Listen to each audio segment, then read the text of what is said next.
Now we're going to put on the outside back. Bring it up here. If it's a stripe or a flat or anything like that, you need to center it. To be just a plain fabric, just get about the same amount of fabric on each side. Staple it down about a ½ inch lower than the top of the wood.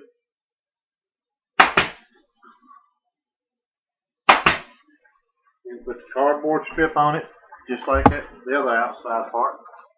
Bring this cardboard up even with the wood.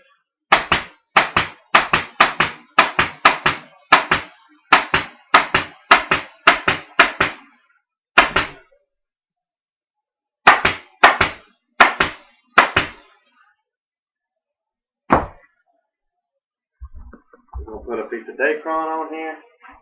Like I say, the Dacron, only purpose it serves, gives it a cleaner look and makes it to where there's no bare wood that can be hit from the back side of it.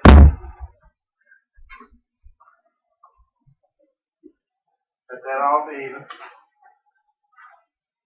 You bring that down. Make sure you're nice and straight. Base stack it down here. On back, you can go ahead and tack it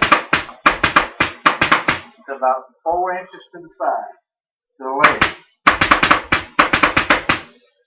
Alright. Then we have the metal tacking strips again. You want to put them at the top of your outside back and have it where they're down to the bottom of the wood. Then you want to cut them off to where they will be down even with the bottom of the wood. Most of the time I cut it a little bit long just so I can make sure it's going to fit at the bottom, because I like to have a square corner. Alright, you want to let the tack strip, the metal tack strip, hang over the side of the wood about halfway. And that way you have room to fold it and it won't go back in too far. Pull your fabric tight up and down when you're putting it on, and you just push the fabric over the prongs.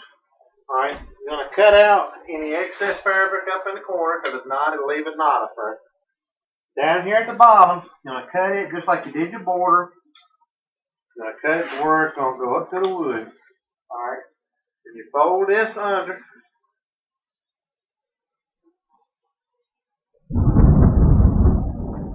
You make it to where you have a square corner, and then you hit it with your same maul.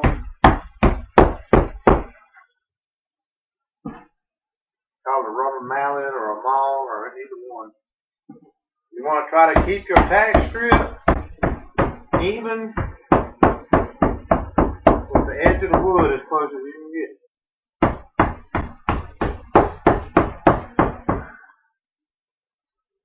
So where I let my tack strip come down a little bit farther, now I can go back in,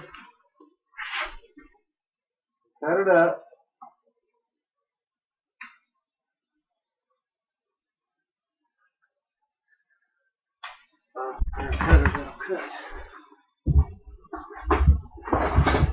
Tack strips are made out of very hard metal, and you have to have a very good pair of cutters before they'll cut it.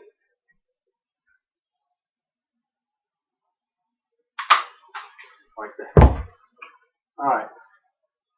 Now, take that, fold that back up in there, so you can have a square edge, just like the rest of the chair. Staple that down.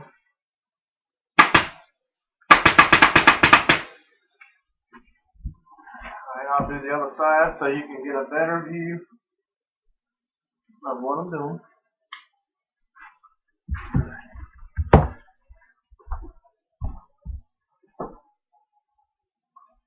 So you let it lay about halfway on and halfway off your wood.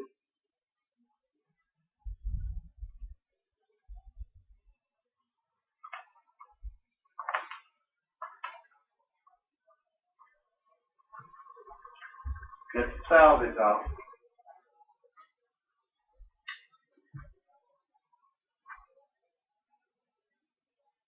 Fold that under. Make a square corner. Take your hammer. Knock it in.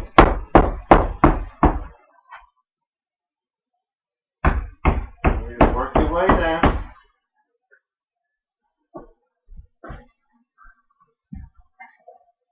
Sometimes if you let your tack strip go down far enough, the next prong up will start going too low.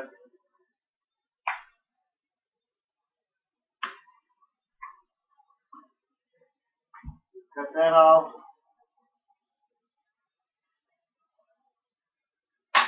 Or it's going high. Right.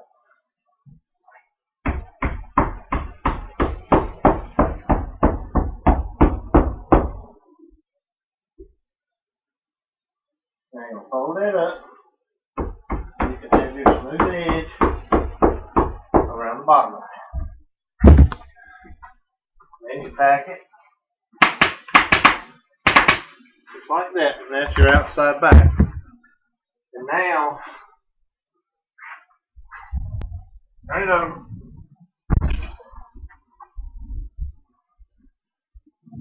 Alright, I sewed up some more welt cord. Like I say, welt cord is just a trim. It just finishes off pieces really good. When you put it on, you want to let the welt cord come over the wood just about half and half.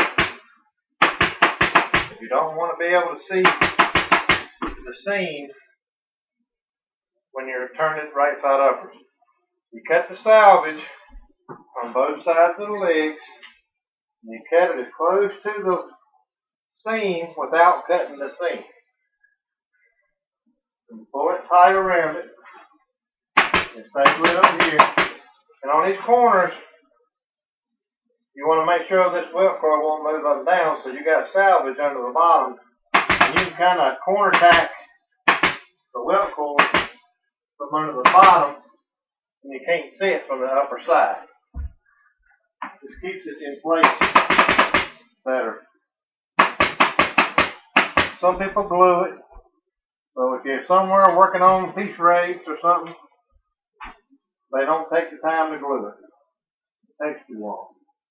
And so if you're working if you're going to try to go somewhere with piece rate, it's the best way to keep it down. So they don't like it when you if you let your welt cord move up and down, they don't like it. And it may pull you a piece of furniture out and make you fix it. When you do this all the way around, letting your salvage out,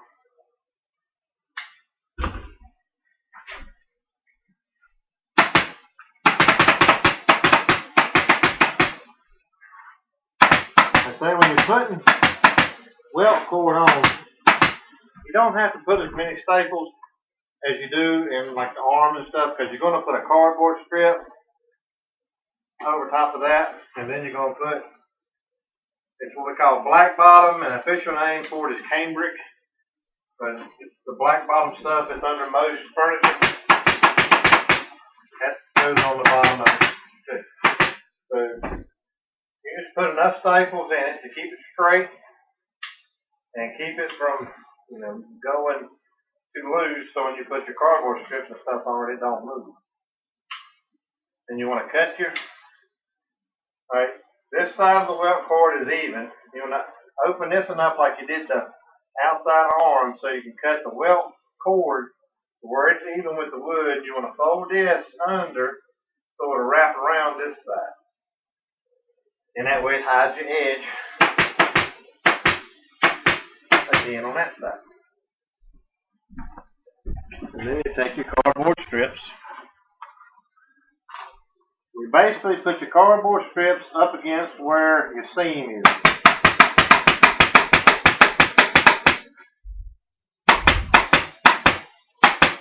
Just like on the border at the seat, it keeps the cord from rolling back on itself. If it rolls back on itself, you can either see the seam or you can see under, like you see staples or something, and you don't want that. You do this on all four sides.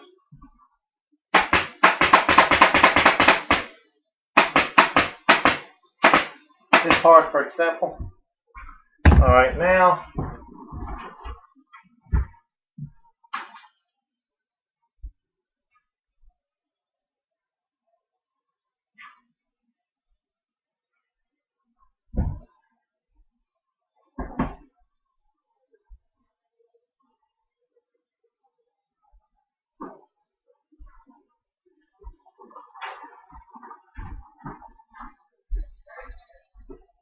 we got what we call the black bottom.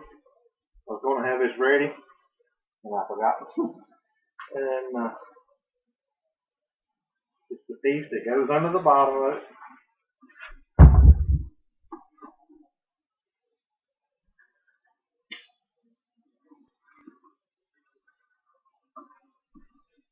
You're going to start it in the front, kind of go even on both sides. And you want to have it where you let about a ½ inch of it go over the welt fold. You base tack it in about 5 places. Fold it back. The black bottom is on the bottom, but you want to keep it as straight as possible too. You don't want a lot of wrinkles in it, because if somebody's moving it or carrying it, or especially buy a new piece of furniture or something that's just freshly reupholstered, they don't want something that's a jumbled up mess. So also the black bottom needs to be neat too. You don't have to put a ton of staples in it either. You're going to cut around the leg, just on one side of the leg. Same the leg, the side that you staple on the side you cut. So you're going to fold it under, and it'll go around the leg. That way it'll hide all your stuff under the bottom of it. Alright, you fold it under, fold each side under, then you fold it under again this way. Making sure your salvages and stuff don't show.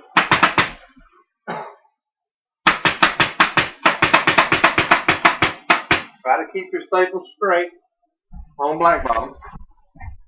It just gives it a neater look. So everything we're doing on this is about neat.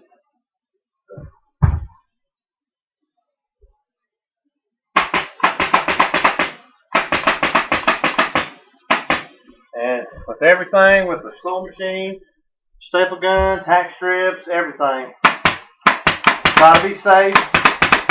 Be careful what you're doing. If you don't know what's going on, get somebody who knows to show you. And then, your sewing machine is dangerous. Staple guns can be dangerous. And the tack strips too, if you hit it wrong, you can cut your fingers open. So just be careful. Alright, now we'll see the finished product.